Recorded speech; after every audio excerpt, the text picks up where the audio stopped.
Hey curious minds, welcome to Arudra IAS Hub. Come on, let's unlock some knowledge. Last వీడియోలో natural hazards and disaster management చూసాం కదా, దాని continuation ఇప్పుడు చూద్దాం. So దాంట్లో landslides. అసలు ల్యాండ్ స్లైడ్స్ అంటే ఏంటి? ల్యాండ్ స్లైడ్స్ అంటే మౌంటైన్ లేదా స్లోప్ ఏరియాస్లో ఉన్న రాక్, సాయిల్, డెబ్రిస్ గ్రావిటీ వల్ల సడన్గా డౌన్ హిల్కి స్లైడ్ అయ్యి పడిపోవడం అనమాట. ఇది ఒక జియోలాజికల్ హజార్డ్. అంటే భూమి మీద ఉన్న మ్యాటర్ స్టెబిలిటీ పోగొట్టుకొని కిందకి జారిపోవడం, దాన్ని ల్యాండ్ స్లైడ్ అంటారు. ల్యాండ్ స్లైడ్స్ అనేవి న్యాచురల్ ఫెనామినన్, కానీ హ్యూమన్ ఇంటర్ఫియరెన్స్ వల్ల వాటి సివియారిటీ పెరుగుతుందన్నమాట. అసలు ఈ ల్యాండ్ స్లైడ్స్ ఎలా వస్తాయి?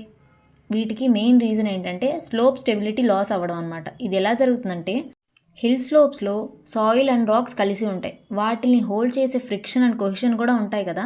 ఇవి వాటర్ ఇన్ఫిల్ట్రేషన్, వైబ్రేషన్, ఎగ్జేషన్ వల్ల హోల్డింగ్ స్ట్రెంత్ తగ్గిపోతాయి అన్నమాట. సో ఇవి తగ్గిపోవడం వల్ల గ్రావిటీ డామినేట్ చేస్తుంది, మెటీరియల్ డౌన్ హిల్కి స్లైడ్ అవుతుంది. అంటే గ్రావిటీ పెరిగి స్టెబిలిటీ తగ్గడం వల్ల ఏర్పడేవే ల్యాండ్ స్లైడ్స్ అనమాట. దీంట్లో టైప్స్ ఆఫ్ ల్యాండ్ స్లైడ్స్ గురించి చూద్దాం. ల్యాండ్ స్లైడ్స్ని movement, nature and material base చేసుకొని క్లాసిఫై చేశారు. అందులో ఫస్ట్ది రాక్ ఫాల్. అంటే రాక్ సడన్గా హిల్ నుండి పడిపోతాయి. స్టీప్ స్లోప్స్ వల్ల ఇది కామన్గా జరుగుతుంది. రోడ్స్, రైల్వేస్కి ఇది చాలా డేంజర్ అనమాట. Second one debris flow. Soil plus rocks plus water mix అయ్యి ఫాస్ట్గా ఫ్లో అవుతాయి. ఇక్కడ హెవీ రెయిన్ఫాల్ తర్వాత వస్తాయి అన్నమాట. ఇవి చాలా డిస్ట్రక్టివ్గా ఉంటుంది ఇది. Third one mud flow. Fine soil plus water ఉంటాయి. డెబ్రిస్ ఫ్లో కంటే ఇది స్లోగానే వస్తుంది. వ్యాలీస్లో డిపాజిట్ అవుతుందన్నమాట. Fourth one slide, translational or rotational. Soil or rock mass ఒక సర్ఫేస్ మీద స్లైడ్ అవ్వడం. రొటేషనల్ స్లైడ్లో కర్వ్డ్ సర్ఫేస్ ఉంటుందన్నమాట. Fifth one creep. చాలా స్లో మూమెంట్ ఉంటుంది ఇక్కడ. ఇయర్స్ పట్టిన ప్రాసెస్ అనమాట ఇది. ట్రీస్, పోల్స్ టిల్ట్ అయ్యి కనిపిస్తాయి అన్నమాట. Sixth one అవలాంచి. స్నో అనేది ల్యాండ్ స్లైడ్ లాగా పడిపోతాయి. కోల్డ్ మౌంటైన్ రీజియన్స్లో ఇది ఎక్కువగా చూస్తామన్నమాట. అసలు ఈ ల్యాండ్ స్లైడ్కి కాజెస్ ఏంటంటే ఇందులో two types, natural causes, manmade causes. Natural కాజెస్లో heavy rainfall, soil water absorb చేసి హెవీ అవుతుంది, కొయిషన్ తగ్గిపోతుంది అనమాట. సో అందుకు వస్తాయి. Second one earthquakes. Vibrations వల్ల స్లోప్స్ అన్స్టేబుల్ అవుతాయి. హిమాలయన్ బెల్ట్లో ఇది కామన్గా చూస్తాం ఇది. Third one volcanic activity. Ash deposits plus rainfall వల్ల వచ్చేవి మడ్ ఫ్లోస్ అనమాట. Fourth one weathering. Rocks cracks పడడం, లాంగ్ టర్మ్ వీకనింగ్ అవుతుంది ఇక్కడ. Fifth one snow melting. Water infiltration సడన్గా పెరిగిపోవడం వల్ల అవుతుంది. Next man-made causes. దీంట్లో ఫస్ట్ది డిఫారెస్టేషన్. రూట్స్ లేకపోవడం వల్ల సాయిల్ బైండింగ్ అనేది జరగదు, సో అందుకని అవుతుంది. Second one road construction and mining. Slopes cut చేయడం వల్ల న్యాచురల్ బ్యాలెన్స్ డిస్టర్బ్ అవుతుంది. Third one unplanned construction. Heavy buildings అనేవి స్టీప్ స్లోప్స్ మీద ఉండడం వల్ల. Fourth one poor drainage. Water stagnation అవ్వడం వల్ల స్లోప్స్లో. Fifth one blasting and vibration. Quarrying and tunnelling వల్ల జరుగుతుంది. ఈ ల్యాండ్ స్లైడ్ ప్రోన్ రీజన్స్ ఏంటో చూద్దామా. ఇండియాలో హై రిస్క్ జోన్స్ వచ్చి హిమాలయాస్లో Jammu Kashmir, Himachal, Uttarakhand. North eastern states, western ఘాట్స్లో Kerala, Karnataka, Tamil Nadu and Nilgiri hills. Specific hotspots వచ్చి Kedarnath region, Darjeeling, Wayanad, Konkan railway stretch అనమాట. వరల్డ్ వైడ్గా చూసుకుంటే జపాన్, ఫిలిప్పైన్స్, ఇండోనేషియా, యాండీస్ అంటే సౌత్ అమెరికాలో, ఆల్ప్స్ యూరప్లో. ఇక్కడ ఎక్కువగా ప్రోన్ రీజన్స్ అనమాట. నెక్స్ట్ ఈ ల్యాండ్ స్లైడ్స్ వల్ల వచ్చే ఇంపాక్ట్స్ ఏంటంటే హ్యూమన్ మీద లైఫ్స్ని కోల్పోవడం, విలేజెస్ అన్నీ కూడా నాశనం అయిపోవడం, డిస్ప్లేస్మెంట్ ఎక్కువ జరుగుతుంది. అదే ఇన్ఫ్రాస్ట్రక్చర్ మీద చూసుకుంటే రోడ్స్, రైల్వేస్ అన్నీ కూడా బ్లాక్ అవుతాయి. డ్యామ్స్ అండ్ టన్నల్స్ కూడా డ్యామేజ్ అవుతాయి. ఎన్విరాన్మెంట్ మీద చూసుకుంటే డిఫారెస్టేషన్ జరిగి రివర్స్ అనేవి బ్లాకేజ్ అవుతాయి. సో దీనివల్ల ఏమవుతాయి, ఫ్లడ్స్ వస్తాయి. మళ్ళీ బయోడైవర్సిటీ కూడా లాస్ అవుతుంది.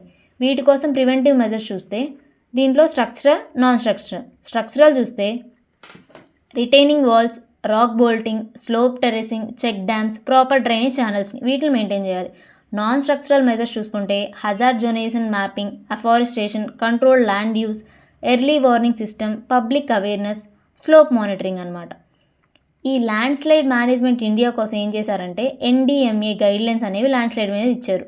Geological survey of India, national land slide risk management strategy, land slide atlas of India, వీటిలో ల్యాండ్ స్లైడ్ మేనేజ్మెంట్ గురించి చెప్పారు. Next one tsunami. సునామీ అంటే ఏంటి? సునామీ అంటే సముద్రంలో సడన్గా జరిగే జియోలాజికల్ డిస్టర్బెన్సెస్ వల్ల చాలా పెద్ద ఎనర్జీతో ఉన్న అలలు కోస్టల్ ఏరియాస్ని హిట్ చేయడం. సునామీ అనే వర్డ్ జపనీస్ నుండి వచ్చింది.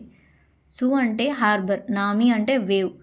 అంటే ఈ సునామీ ప్రాసెస్ చాలా సైంటిఫిక్గా ఉంటుంది.